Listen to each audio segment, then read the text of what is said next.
My name is Robert Hardwick, and this is my beautiful wife, Gay, who I love today as much as I did when the time took place. On March the 17th, the day of the attack, I was living with my beautiful girlfriend in a home we had just purchased months earlier. We had not yet married. I had graduated from McGeorge Law School, and I had worked about a year and a half as a public defender in San Joaquin County. I progressed on to, I left the public defender's office I took a job with one of the best private attorneys, a small firm in Stockton, and I worked directly under Mr. Maxwell Freeman, who I consider one of the best attorneys in San Joaquin County. My wife-to-be had graduated from UOP, and she was working as marketing director.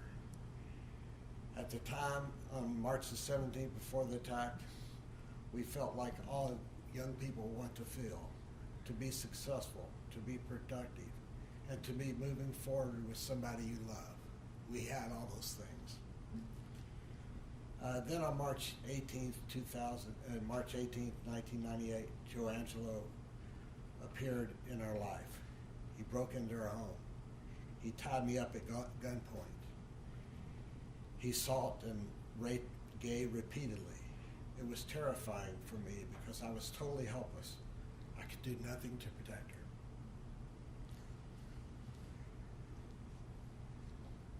Gay was a victim of a horrible assault, and I was a victim because I would have to live for the rest of my life knowing I was helpless to prevent this attack. After attack, we would go to bed at night hoping to get a complete night's rest. However, if we heard anything in the middle of the night, we would proceed to our friend's house a few doors away where they would welcome us on their couch in the family room. So we could be able to feel halfway safe and be able to work the next day. This house happened countless of times in the months that followed the attack. We could never feel secure in our own home. So finally we decided it was futile and we put the house for sale. We moved to a new home the next year. We got married and we had our first child. That first child was approximately 3 years after our attack. The marriage is about a year and a half after the attack.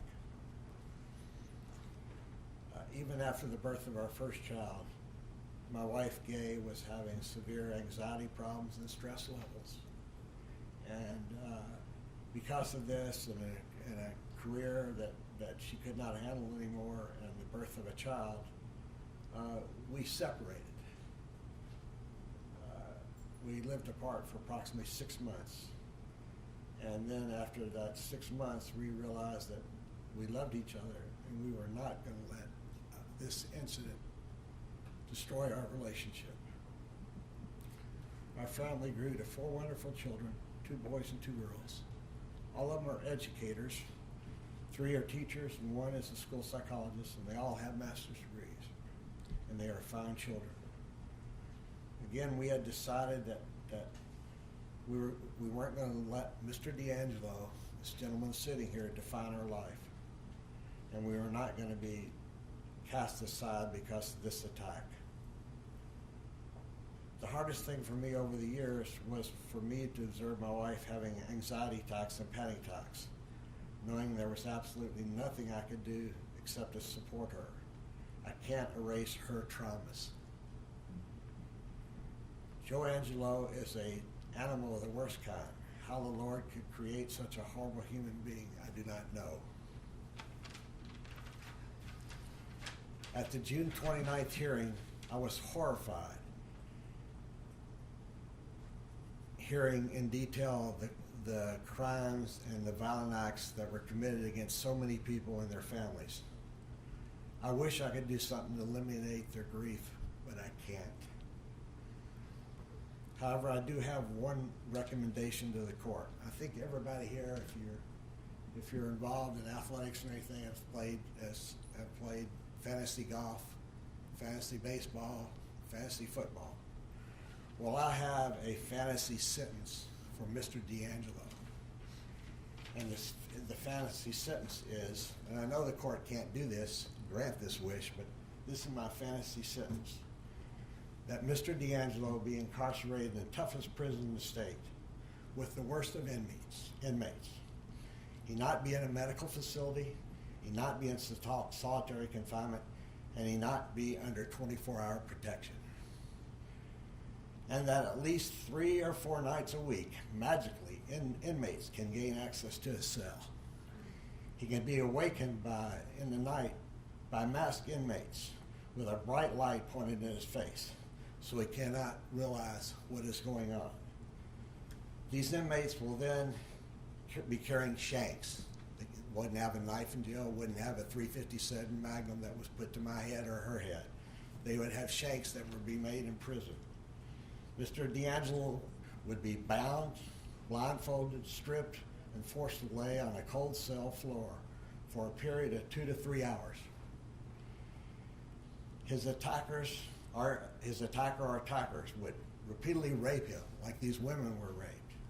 And in between the attacks, these rapists would sit there, have a cold drink, maybe a Dr. Pepper, like we heard Mr. DeAngelo likes, a Coke, a beer, etc. They will also have their favorite Subway sandwich. It could be a ham, turkey, or a combo sandwich. Then after the rapes would take place, Mr. DeAngelo would be forced to turn over and set up and orally copulate his attackers, just like he had these women do. Every woman and every attack on every woman was the same. During the attacks, he would be told if he didn't comply, he would be killed.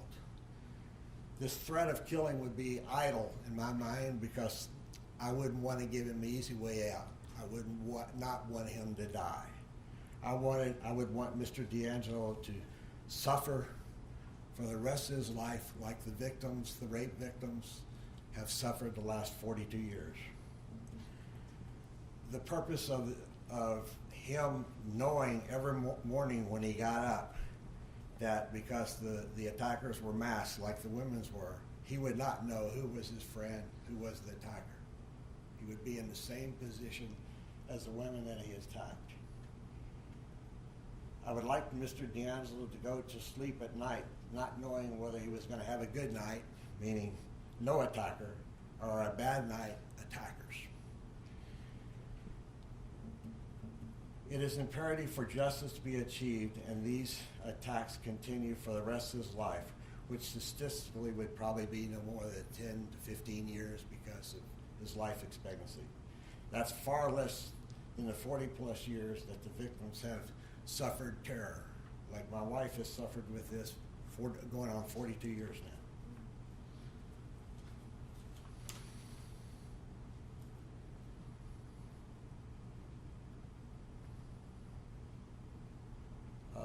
This is what I realize this is a wish list, and I know it can't happen, but again, this is a fantasy sentence. So I say this one thing to future inmates of Joe DeAngelo. If you are listening, please remember what I have said. Thank you.